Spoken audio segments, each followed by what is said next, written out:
오늘 제목은요, 하나님이 세우시는 가정이라는 제목을 가지고 말씀의 의뢰를 함께 나누기 원합니다. 1970년대에 베스트셀러가 되었던 책 하나가 있습니다. 미래의 충격이라는 책이죠. 엘빈 토플러라는 미래학자가 썼던 그 책인데요. 그 책은 많은 어떤 그런 데이터를 가지고 앞으로 우리 사회가 어떻게 변화될 것인가 그것을 예측했던 책입니다. 그 책의 그 11장에 보게 되면 파괴될 가정이라는 제목으로 한 챕터가 그 책에 기록되어 있습니다. 여기 보면 미래의 사회는 초산업 시대가 되어서 생명공학이 발달되게 될 것이고 인간의 생명체라고 할 수 있는 수정란을 베이비센터에 보관하게 될 그 날이 오게 될 것이다. 뿐만 아니라 동성연애가 법적으로 공인하게 될 것을 바로 예측하면서 가정의 파괴 현상이 일어나게 될 것을 예언했습니다. 문제는요, 이 책이 나온 지 40년, 50년이 지났는데 그가 예측한 대로 이런 기분 나쁜 것들이 실제화되어지고 현실화되고 있다는 거예요.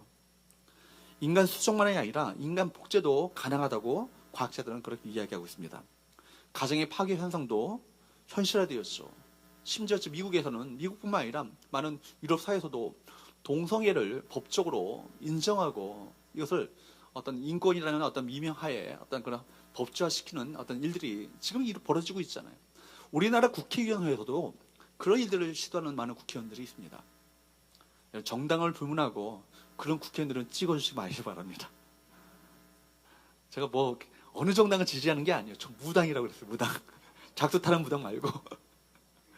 그러나 하나님의 그 말씀하시는 법에 있어서 말씀하시는 것을 아니라고 하면 아니라고 말할 수 있는 용기가 우리 가운데 있어야 되는 거예요.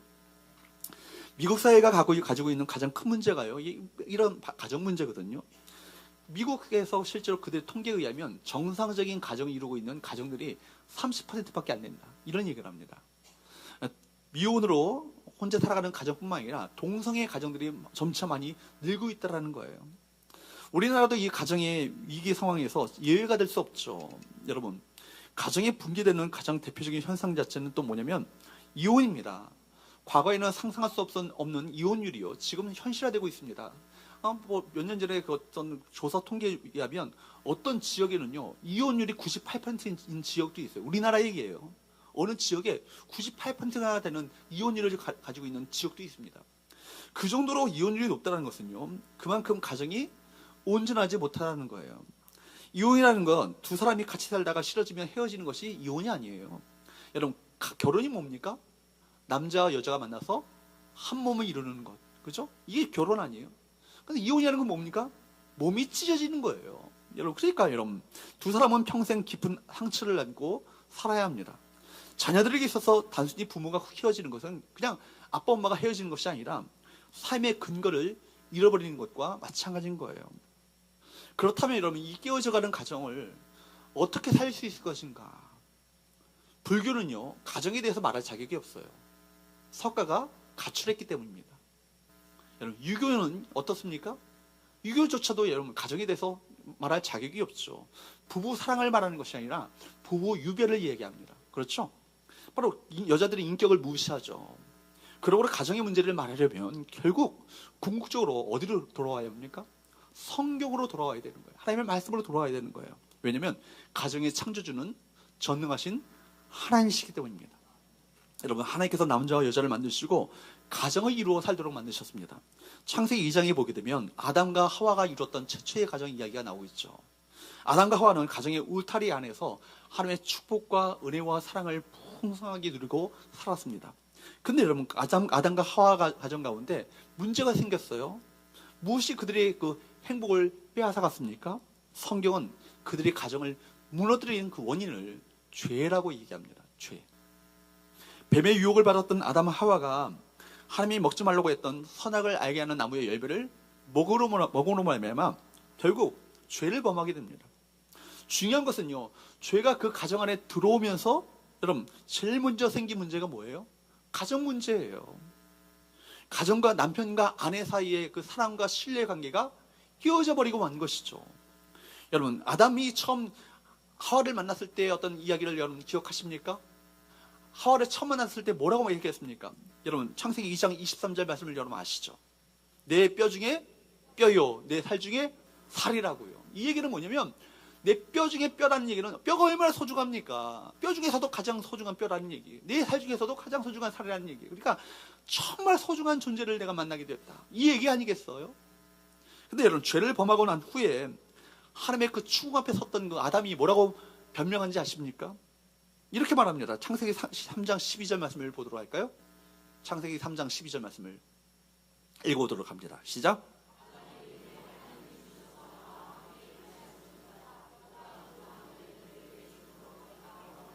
여러분 보세요. 아담이요, 하나님의 축복을 받게 되니까 이 책임을 누구에게 떠넘겨요? 하와에게 떠넘기잖아요. 하와에게 떠넘겼잖아요. 근데 하와에게 떠넘겼는데 이 표현이 재밌어요. 하와가 이 실과를 줘가지고 먹었어요. 저 여자가 제 실과를 주어서 먹었어요가 아니라 뭐라고 말합니까? 하나님이 주셔서 나와 함께 있게 한 그 여자, 그가 주어서 먹었습니다. 이 얘기는 뭐예요?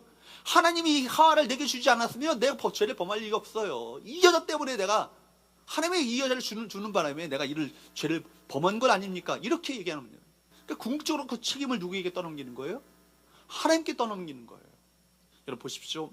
남자와 여자 사이의 신뢰관계가 깨어진 자체가 결국 누구에 대한 신뢰로 깨어지는 거예요? 하나님과의 신뢰가, 믿음의 관계가 무너지게 되는 것입니다. 여러분, 죄가 들어오자 두 사람은 철저하게 이기주의자가 됩니다. 자기 중심적으로 자기만 살겠다는 것이죠.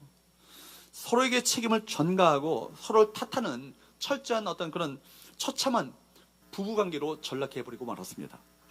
그들이 하나님 앞에서 쫓겨난 이후에 이어지는 결혼생활, 여러분 잘 아시잖아요. 창세기 3장 이후에 나오는 얘기 여러분 아시지 않습니까? 뼛속까지 파고드는 고독이 그들에게 임합니다. 그리고 중노동이 임합니다. 해산의 고통이 임하죠. 또 자녀들의 칼부림과 살인사건, 이런 것들이 계속 이어지게 되는 거예요. 어쩌면 아담과 하와는요, 그 후에 한 번도 사랑다운 사랑을 경험하지 못한 그런 삶을 살게 됐을지 모르겠습니다. 여러분 기억하십시오. 우리는요, 죄를 범한 이 아담 이후에 우리는 그 피를 물려받았어요. 또 그 더러운 부패성과 죄성을 그대로 가지고 있는 존재입니다. 그럴듯하게 여러분 이 자리에 다 앉아 계시지만 속 들여다보면요, 다 탐욕투성이고요, 자기 중심적이고요, 이기적이고요, 죄성이 우리 가운데 다 있다라는 거예요. 아무리 순애보의 그 사랑을 갈망하고 드라마틱한 순정한 어떤 순정 만화에 나오는 듯한 어떤 사랑을 우리가 꿈꾸지만 다 우리는요, 다 사실 들여다보면요, 뜯어보면요, 이기주의자예요. 여전히 자기 중심적이고 죄를 향한 속성을 우리가 가지고 있습니다. 조금만 잘못되면 사랑하는 사이가 결국 어떤 사이가 돼요? 미워하는 사이가 되어지고 원수 관계가 되는 거예요. 사랑의 관계가 원수. 옛날에 얘기 들었던 적이 있으시죠? 장수만세 나왔는데 할아버지 할머니가 스피드 게임을 한 거예요. 그런데 바로 할아버지가 딱 보니까 천생연분이 딱 본 거예요. 그래서 설명을 하니, 당신하고 나 그러니까 왼수 그랬어요. 아니 내자 하니까 평생 왼수. 사랑의 관계가요, 왼수 관계가 될 수 있다라는 거예요. 왼수면 좋겠는데 진짜 죽이고 싶은 원수 관계가 될 수 있다라는 얘기예요. 여러분, 비록 사랑에 눈이 멀어서 결혼합니다마는 여러분, 결혼하고 나서 얼마 있지 않아서 우리 속에 도사리고 있는 무서운 죄성이 드러나고 이기심이 드러날 수 있다는 것입니다. 신혼 때에는 상대방을 위해서 내가 뭘 해줄 수 있을 것인가, 내가 뭐 하면은 그 사랑하는 남편이, 사랑하는 아내가 기뻐할까, 이거 고민하며 살아갑니다. 그러다가요, 점점 시간이 지나가면서 각자 서로에게 무엇인가를 요구하잖아요. 이런 거 왜 우리 남편은 왜 안 해주지? 우리 아내는 왜 이런 거 안 해주지? 이것저것을 요구하게 됩니다. 말하자면 이기심과 정욕이 우리 마음 밑바닥에 도사리고 있다라는 거예요. 아이 둘쯤 낳아보세요. 그죠? 아내들의 요구가요, 막 많아집니다. 남편도 그제서야 숨기고 있었던 이기심의 그 발톱을 드러냅니다. 이때쯤 부부는요, 서로에게 실망하게 되시고 부부싸움이 잦아지기 시작하는 것이죠. 왜 그렇습니까? 다른 게 아니에요. 사람 속에 도사리고 있는 뭐예요? 아담으로부터 물려받은 이 죄성 때문에 그런 거예요. 어쩌면 이 세상은요, 아름다운 사랑의 꽃을 피우기에는요, 너무나도 척박한 고약한 토양을 가지고 있어요. 어떤 면에서는 세상을 망하게 하는 사탄의 최고의 전략은요, 뭘 무너뜨리는 거예요? 가정을 무너뜨리는 거예요. 하나님가 세우셨던 이 기관이 두 가지가 있잖아요. 뭐예요? 가정과 교회. 가정과 교회예요. 교회는요, 확대된 가족이죠. 그러니까 여러분 어쩌든지 하나님께서 세우셨던 이 가정을 무너뜨리게 되면, 교회를 무너뜨리게 되면 여러분 사탄의 어떤 그런 뜻을 이루고 마는 거예요. 가정이 무너지면 그 속에서 모든 인간의 모든 문제가 나오기 때문에, 여러분 그렇기 때문에 사탄은 가정을 어쩌든지 공격하고 무너뜨리려고 합니다. 청소년 문제, 많은 청소년 전문가들이 얘기하잖아요. 대부분에 보면요, 깨어진 가정에서 이 청소년 문제가 발생되어집니다. 마약이나 폭력, 이거 깨어진 가정에서 나오는 거예요. 가정의 붕괴는 심각한 사회적인 문제를 낳았습니다. 그렇기 때문에 하나님을 모르는 가정은요, 언제든지 마귀에게 노출될 수 있습니다. 마귀는 건강하지 못한 가정을요, 무너뜨립니다. 관계가 깨어진 가정을요, 노리고 있는 거예요. 말세의 사랑이 없는 가정, 부모와 자녀 사이가 갈라진 가정들이 마귀와 죄에 노출되어 있다는 사실을 기억할 수 있길 바랍니다. 그러므로 가정의 문제는 본질적으로 어떤 문제예요? 영적인 문제예요. 윤리 도덕의 이야기를 가지고 해결할 수 있는 문제가 아니라는 것입니다. 영적인 문제요, 이 가정을 지키는 것이야말로 영적인 싸움임을 여러분이 기억하셔야 합니다. 그러므로 이 문제는요, 철저하게 영적인 문제로 접근해야 되는 것입니다. 그래서 우리 모두가 하나님의 말씀이, 우리 영적인 문제를 해결하기 위해서 하나님의 말씀이 무엇이라고 하는지를 우리 귀 기울여 들어야 될 것입니다. 세 가지를 여러분에게 말씀드리고자 합니다. 첫 번째, 따라할까요? 하나님을 가정의 주인으로 인정하라. 하나님을 어떤 분으로 인정하시라고요? 가정의 주인으로 인정하시라는 거예요. 성경적인 가정을 세우는 방법, 그 첫 번째가요, 하나님이 가정의 주인 되게 하라는 것입니다. 남편과 아내가요, 가정의 주인이 아니에요. 착각하지 마세요. 남편들 가정의 주인 아니에요. 그렇다고 아내들 가정의 주인이 아니에요. 남편과 아내는 동등합니다. 하나님은 남자와 아내를요, 동등하게 창조하셨어요. 위아래가 있는 것이 아니잖아요. 머리에서 만든 것도 아니고요, 발에서 만든 게 아니라 가슴에서, 갈비뼈에서 뽑아내셔서 만들었잖아요. 단지 하나님이 주신 사역이 다를 뿐입니다. 어떤 분은 얘기하죠. 성경에서 여자를 돕는 배필로 주시지 않았냐고요. 그러니까 여자는 남자를 돕는 자로 만든 존재 아니냐고. 근데 여러분, 돕는다는 말 자체가요, 에제르 네게다라는 말입니다. 에제르 네게드.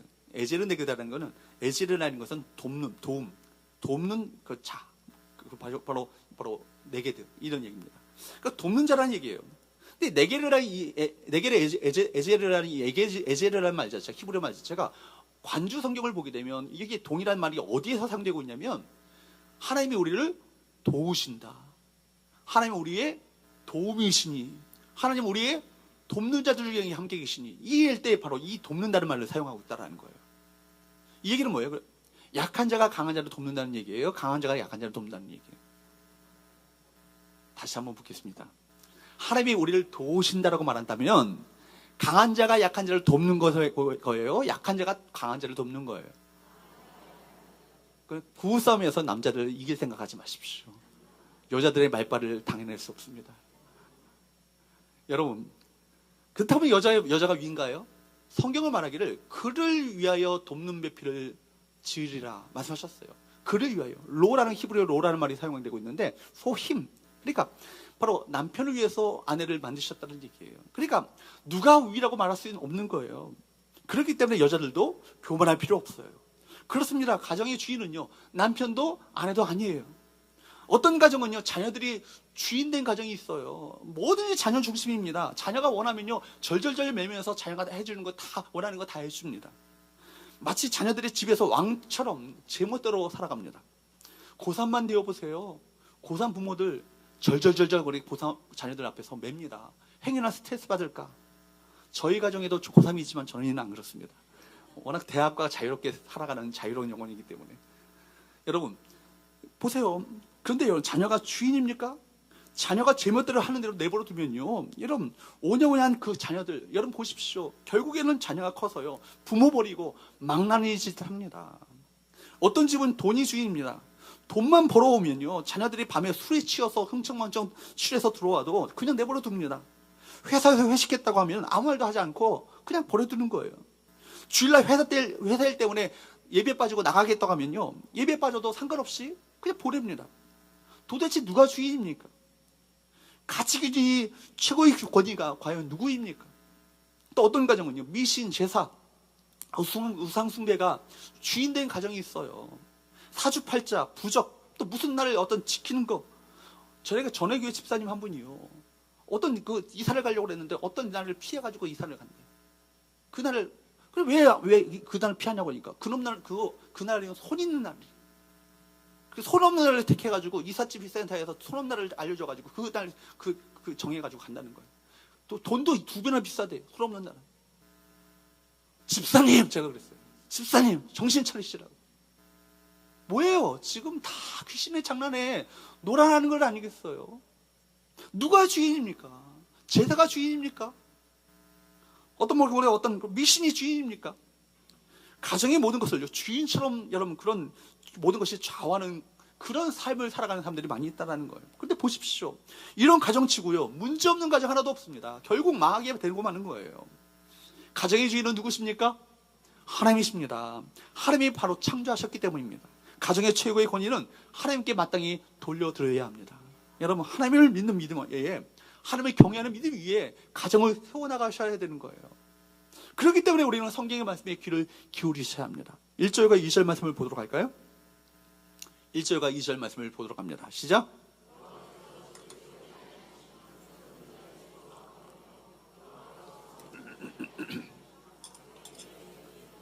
보세요. 누가 주여예요? 누가 주어예요? 여호와께서 주인 되어지고 주어 되어야 하잖아요. 근데 여호와께서 집을 세우지 아니하시면 어떻다고요? 헛되다고요. 지키지 아니하시면 어떻게 되라고요? 헛되다고요.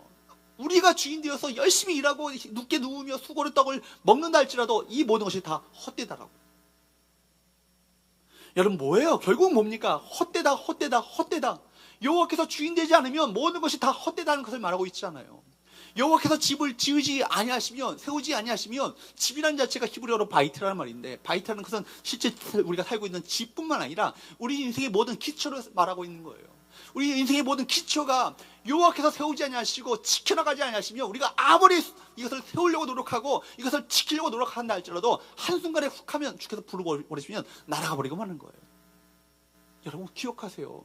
여호와께서 우리 인생의 바로 주인 되셔서 우리를 세워나가시고 지켜나가시는, 도와주시는 은혜를 우리가 덧입고 살아야 이 땅 가운데 의미 있는, 열매 있는 삶을 살게 되는 거예요. 그것이 바로 형통의 삶이라고 성경은 말씀하고 있습니다.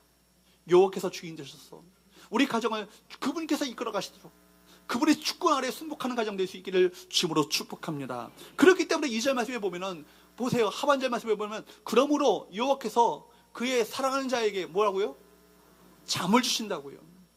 여호와 하나님을 경외하고 그분의 그 사랑을 받는 자임을 내가 확신하게 될 때 우리는 잠을 자게 됩니다. 어떤 권사님이 얘기하시기를, 목사님, 저는 참 하나님께서 사랑하시나 봐요. 그래요. 왜요, 권사님? 그랬더니 예배 시간만 되면, 목사님이 설교만 시작되면 그렇게 잠이 와요. 그 얘기예요? 아니잖아요. 이 잠은 뭐예요? 평강의 잠이에요. 여러분, 마음에 근심이 있고 염려가 있고 걱정이 있으면요, 밤에 잠이 안 와요. 잠이 안 와요. 그러니까 우울증은요, 반드시 불면증으로 이어질 수밖에 없는 거예요. 그러나 우리 마음 가운데 하나님께서 나를 사랑하신다는 확신이 내 마음 가운데 들어오게 되면 이 모든 문제가 다 누구에게 달려있는 거예요? 하나님께 달려있는 거예요. 믿음으로 주님 앞에 맡겨드리면 내 마음 가운데 그분께서 알아서 책임져 주실 것인데, 내 마음 가운데 평강의 은혜가 내 마음 가운데 임하게 되는 것이죠. 염려할 필요가 없는 거예요. 걱정할 필요가 없는 거예요. 순간적으로 어려움이 닥치지만 이 어려움 또한 모든 것을 합력하여 선을 이루시는 하나님께서 그 뜻대로 부르심을 자들, 하나님을 사랑하는 자, 그 뜻대로 부르심을 받은 자들에게는 모든 것을 합력하여 선을 이루신다. 이 사실이 내 마음 가운데 믿겨지게 되는 거예요. 그죠? 그러니까 내 마음 가운데 평강의 은혜가 임하는 것 아니겠습니까? 단잠의 은혜를 우리가 취하는 것 아니겠어요? 여러분, 하나님을 경외함으로 말미암아 하나님의 그 사랑을 받는 자로 살아갈 수 있기를 주님으로 축복합니다. 하나님께서 축복하시는 가정가 될 수 있기를 축복합니다. 예수 믿는 거예요. 당장에는 아무것도 아닌 것처럼 보이지만, 여러분 3, 4대까지 믿음을 지켜나가면서 믿음대로 살아가는 그 가정 후대를 한번 보십시오. 하나님의 축복을 받지 않는 가정이 없어요. 어떤 미국의 그 학자가요, 두 가족사를 연구하고 통계를 낸 것이 있습니다. 목회자였고 학자였던 엘버트 윈십이라는 사람이요, 1900년 죽수 가문과 에드월 가문, 교육과 유전에 관한 연구라는 그 책을 썼어요. 제목을, 논문을 발표합니다. 이 논문에서 윈십은요, 미국의 저명한 목회자요, 설교자요, 그 당시에 프린스턴 신학교의 교수였고, 또한 위대한 제1차 대각성 영적 운동을 벌였던 조나단 에드워즈, 또 그리고 그와 같은 시대에 생존했던 개척자 맥스 죽스라는 두 사람의 후손들의 삶을요, 교육학적으로 그가 연구해 본 거예요. 분석한 거예요. 유전적인 측면에서. 또한 죽스와 그 후손들에 대한 사연은요, 이미 1874년에 사회학자였던 리처드 덕데일이라는 사람이 조사해서 발표한 바가 있어요. 이 덕데일의 조사에서 맥스 죽스는 무신론자였고, 불교만한 삶을 살았고, 타락의 삶을 살았고, 그리고 불신저자와 결혼한 인물로 소개되고 있습니다. 그의 후손 540명을 조사했어요. 그때 310명이 극빈자였고, 150명이 범죄자였고, 7명은 살인자였고, 100명은 알코올 중독자였고, 여자들 가운데 절반 이상은요, 매춘부로 인생을 살았다는 거예요. 덕데일은 이 조사 결과를 토대로 해서 범죄와 빈곤과 질병이 이전 못지않게 환경에 의해서도 후대에 전수될 수 있다는 것을 결론 내리고, 미국의 공공복지 정책을 바로 강화를 촉구했습니다. 바로 윈십이요, 그 덕데일의 어떤 데이터를 가지고 에드워즈를 한번 분석해 본 거예요. 그랬더니 조나단 에드워즈는요, 하나님을 경외하는 믿음의 사람이었잖아요. 윈십이 조사한 바에 의하면 에드워즈 가문 가운데 법업자란 한 명도 존재하지 않고, 100명의 그 변호사와 30명의 판사와 13명의 대학 총장과 65명의 교수와 또한 60명의 의사, 또한 100명의 목회자, 선교사와 그 신학 교수를 포함한 100명 이상의 목회자와 또한 80명의 선출직 공직자, 시장이 3명이고 주지사가 3명이고 다수의 상원의원, 하원의원이 있었고 3명의 한 명의 부통령을 포함한 많은 사람들이 배출되었다라는 거예요. 어떤 60명의 명망 있는 저술가, 75명의 육해군 장교들이 그 가문에서 배출되었습니다. 여러분, 예수 믿는 것이 아무것도 아니라고요? 하나님을 경외하는 것이 그냥 나 혼자 당대에 그냥 끝나는 것으로 생각합니까? 그렇지 않아요. 하나님의 신앙으로 세워진 가정은요, 대를 이어서 하나님의 은혜와 축복을 받게 됨을 여러분 기억할 수 있기를 축복합니다. 그러므로 두 번째 우리가 살펴보기 원하는 것은요, 따라합시다. 가정을 영적 사역의 기초로 삼아라. 여러분, 가정을요, 영적 사역의 기초로 삼으라는 거예요.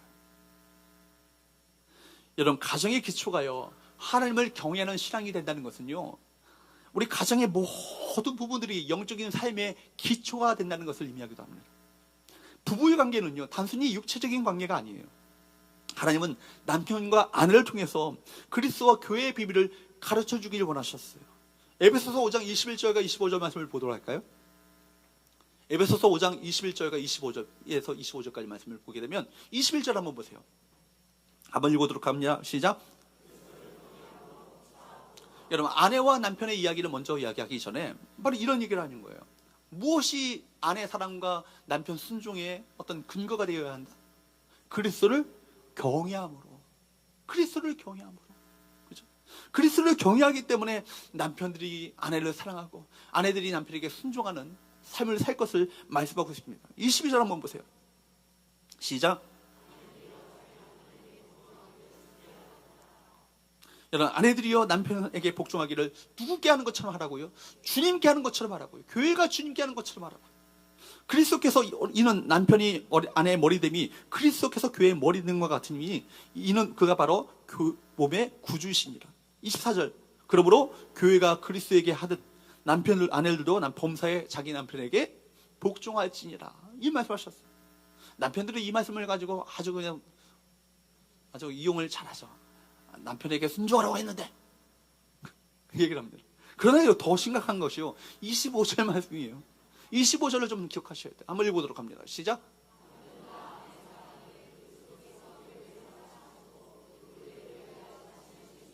남편들아, 아내 사랑하기를 어떻게 하라고요?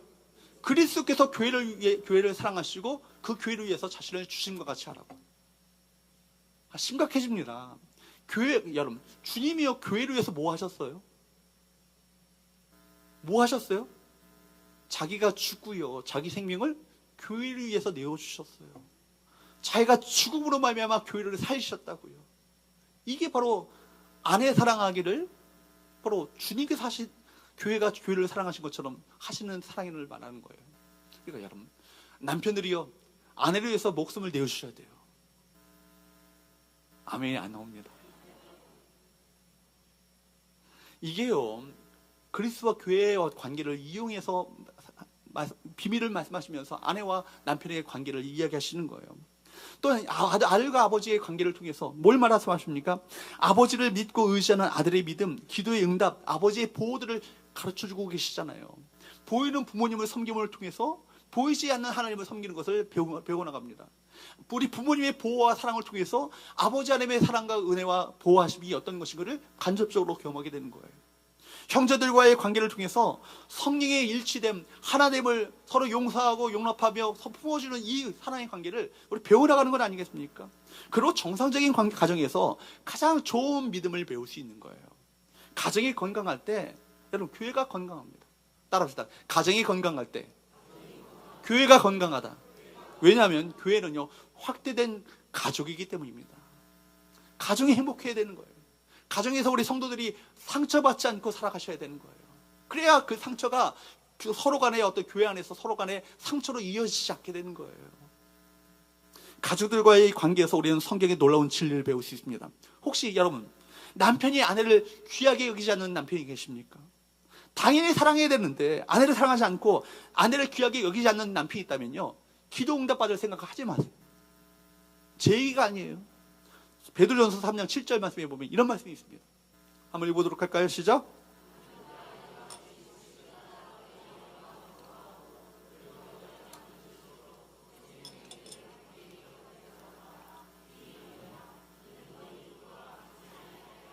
남편들아, 이와 같이 지식을 따라 너희 아내와 함께 살면서 그가 누구예요?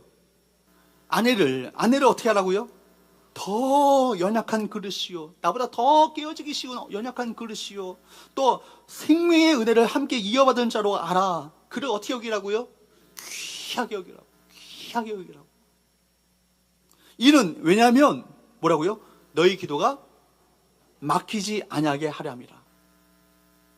이거 남편들만 해당되는 말씀인가요? 아내들도 마찬가지인 거예요. 혹시 남편을 무시하는 아내 계십니까? 빨리 회개하셔야 합니다. 그리스도의 깊은 사랑을 다 놓치기 때문입니다. 부부싸움은요, 우리를 영적으로 곤고하게 만드는 거예요. 여러분, 혹시 여러분 하나님의 축복을 원하신다면, 그렇다면 부모에게 공경하고 순종하십시오. 지난 시간에 배웠던 것처럼 에베소서 6장 2절과 3절 말씀이 뭐라고 말씀하세요? 한번 읽어보도록 할까요? 시작. 이로써 내가 잘되고 땅에서 내 아버지와 어머니를 공경하는 것, 이것이 하나님의 축복이 딸려오는 첫 계명이다. 그렇기 때문에 이 명령은 너희가 순종해야 된다. 순종하면 하나님의 내가 축복의 약속을 너에게 부어주겠다. 이 땅 가운데 잘되고 장수하게 될 것이다. 그렇습니다. 그래서 가정은요, 그냥 사는 집이 아니에요. 가정의 모든 삶은요, 우리의 영적인 삶의 기초가 되는 거예요. 그러므로 함께 온 식구들이 가정 예배를 드릴 수 있다면요, 그 가정은 너무나도 축복된 가정인 것입니다. 가정 예배 다 드리시죠? 갑자기 썰렁했습니다. 오늘부터 드릴 수 있기를 축복합니다. 온 가족이 모여서 하나님께 예배 드리는 것, 그것이 마치 6월절 여러분 날에 어린 이스라엘 백성들이 온 가족이 함께 모여서 양을 잡고 그 피를 문설주에 바른 것과 마찬가지인 거예요. 그리고 양고기를 함께 먹은 것과 마찬가지인 거예요. 그날 양을 잡아서 그 피를 문설주에 발랐던 그 가정, 그 집은 어떻게 했습니까? 죽음의 사자가 어떻게 했어요? 다 장자들을 죽이고 가다가 그 집을 어떻게 했어요? 넘어갔어요. 유월했다고요. 패스오버 했다고요. 그러니까 유월절이라는 것이 패스오버, 넘어갔다는 말이라는 거예요.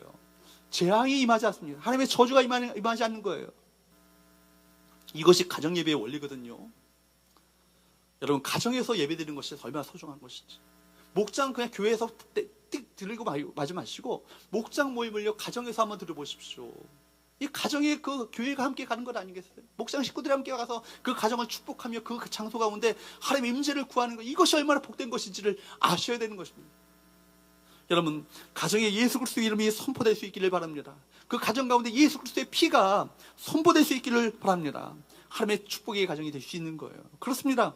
아이들은요, 그 부모로부터 믿음의 삶에 대해서 인생의 깊은 진리를 배워나가게 되는 거예요. 가정을 영적 사역의 기초로, 믿음의 훈련의 장으로 삼을 수 있기를 주님으로 축복합니다. 그러므로 세 번째, 마지막으로 따라합시다. 가정의 제사장이 되라. 가정의 제사장이 되라는 거예요. 여러분 하나님께서 세워나가시는 가정이 되기 위해서 믿는 우리 한 사람 한 사람이요, 하나님 앞에 영적인 제사장으로 세워지는 것, 이것이 얼마나 중요한 것인지. 여러분, 우리 믿는 성도들 한 사람이 바로 가정의 제사장으로 세움받는 것, 하나님이 세우시는 가정이 되기 위해서는요, 성도 한 사람이 가정의 제사장이 되어야 한다는 거예요. 혹시 믿지 않는 가정에서 홀로 신앙생활 하시는 분이 계십니까? 그렇다면 예수 믿는 바로 그 사람이 그 가정을 저주에서 건질 수 있는, 재앙에서 건질 수 있는 축복의 사람, 바로 그 제사장인 것을 여러분 믿으시기 바랍니다. 예수 믿는 한 사람으로 인해서 가족 모두가 다 거룩해질 수 있어요. 고린도 교회 성도들 중에서 불신 남편 때문에 고민하는 정말 많은 아내들이 있었습니다. 이들에게 많은 신앙의 갈등이 있었죠. 그 당시에 여러분, 여자의 인권이 바닥이었잖아요. 여자는 물건 취급받았던 시대였다고요. 이들에게는 많은 신앙의 갈등이 있었습니다. 어떤 남편은 신앙을 포기하라고 강요하기도 했고, 말을 안 들으면 이혼을 요구하기도 했습니다. 이때 예수 믿는 아내는 어떻게 해야 합니까? 근데 이런 상황 가운데 있는 믿는 아내들에게 하나님의 말씀이 이렇게 말씀하고 계셔요. 너무 놀랍습니다. 고린도전서 7장 14절 말씀을 보도록 할까요? 같이 한번 읽어보도록 합니다. 시작. 믿지 않는 남편이 아내로 말미암아 어떻게 된다고요? 거룩하게 되고, 믿지 아니하는 아내가 남편으로 말미암아 또 어떻게 된다고요? 그 믿는 남편 때문에 거룩하게 되시고. 여러분, 무슨 얘기입니까? 예수 믿는 한 사람으로 인해서 온 가족이 구원받을 수 있다라는 거예요. 믿는 한 사람으로 말미암아 한 가족이 구원받을 수 있습니다. 그러므로 지금 여러분, 남편이 믿지 않거나 가족 중에서 홀로 외롭게 신앙생활 하시는 분, 그런 분이 계시다 할지라도, 또 가정 안에 믿음으로 인한 심각한 갈등이 있다 할지라도 가정을 함부로 포기하거나 믿음을 포기하지 않게 되길 바랍니다. 노아가 방주를 만들었을 때 어떻게 해요? 온 집이 구원을 받았잖아요. 여리고성의 그 기생 랍, 한 사람만 구원받은 게 아니에요. 그의 모든 그 친척들이 다 구원을 받았습니다. 온 집이 구원을 받았어요. 고넬료가 베드로를 자기 집에 초청하여서 말씀을 들을 때, 일가 친척들과 친구들을 다 불러 모았을 때 그 자리에 무엇이 임했어요? 성령님이 하셨잖아요. 고넬료 한 사람 때문에 그 일가 친척들과 친구들이 구원을 받게 되어지고 성령을 받았다는 사실을 여러분 아셔야 합니다. 그러므로 사도행전 16장 31절 말씀에 보면은 이렇게 말씀하시잖아요. 주 예수를 믿으라, 네가 구원을 받으리라. 뭐라고요? 너와 네 집이 구원을 받으리라. 주 예수를 믿게 되면 너 혼자만 구원받는 것이 아니라 너로 인해서 온 집이 구원을 받게 될 것이다. 예수를 나 하나 믿고 끝나는 것을 보기 원하시는 것이 아니라는 것이죠. 내가 예수의 믿음으로 말미암아 내 온 집안 식구들이 나로 말미암아 거룩해지고, 나로 말미암아 구원을 받게 되시고, 나로 말미암아 생명 되신 예수를 만나게 되시는 놀라운 축복을 받기를 원하시는 거예요. 누구의 마음이에요? 하나님의 마음이에요. 여러분, 믿지 아니하는 가족이요, 믿는 성도로 말미암아 거룩해질 수 있다는 것을 하나님께서 지금 말씀하고 계셔요. 거룩한 하나님의 자녀는요, 그렇기 때문에 그 가정의 제사장인 거예요. 하나님의 거룩하게 구별하신 가정의 제사장입니다. 제사장이 뭡니까? 하나님과 인간 사이를 연결해주는 중보자가 바로 제사장 아니에요? 과거 제사장은요, 하나님과 인간 사이의 중보자의 역할을 했습니다. 그러므로 여러분의 그 기도의 재단에 믿지 않는 가족을 올려놓으셔야 되는 거예요. 기도는 어떤 것보다도 가장 강력한 능력이 됩니다. 기도하는 남편, 기도하는 자녀는 망하지 않아요. 믿으십니까? 전에 교회 그 집사 권사님 중에서 조성금 권사님 분이 계셔요. 이 권사님은요, 춘천에서 사시는 분인데, 춘천으로 자녀들이 이사를 갔으니까 춘천 따라 갔는데, 춘천에서도 금요철 하면 금요일날 전에 오셔가지고 금요철날 하시고, 금요일날 토요일날 교회에서 보내시고 주무시고, 주일날 예배 드리시고 내려가시는 거예요. 이분 대단하십니다. 그 어떤 간증을 통해서 어떤 분이 믿지 않는 자녀들이 믿지 않아서 그 아들들의 어떤 신발을 가져다가 놓고 날마다 3명마다 기도했다는 것을 알고, 이분이 그 춘천에서 그 신발을 갖고 버리면 3일 동안 있어야 되니까 신발을 신고 갈 수가 없잖아요. 그러니까 이분이 아들 사이즈 신발을 그려왔어, 종에다가. 그리고 자기 아들 이름을 적고, 두 아들 신발을 사이즈를, 제가 한번 보면 권사님이 강단에 앞서가지고 종이를 놓고 막 기도하길래 나중에 한번 물어봤어요. 권사님 뭐예요? 그랬더니 자기 아들 신발을 그대로 그려와가지고 이 신발 그대로 예배당에 나오기를 바라는 마음을 가지고 기도한다는 거예요. 반드시 그 아들들 돌아오게 될 줄로 믿습니다. 여러분, 어거스틴의 어머니 모니카, 이 얘기를 제가 몇 번 말씀드렸지 않습니까? 교회에서 눈물로 기도하고 있었을 때 암브로스 감독이 교회에 왔다가 정말 통곡하며 기도하는 그 어머니의, 그 모니카 어머니의 어떤 기도를 보면서, 자매여 왜 이렇게 슬픔에 젖어서 기도하고 계십니까? 그러니까 모니카가 슬픈 목소리를 가지고, 예 감독님, 새 사랑하는 아들 어거스틴을 생각하면 제 가슴이 찢어서 견딜 수가 없습니다.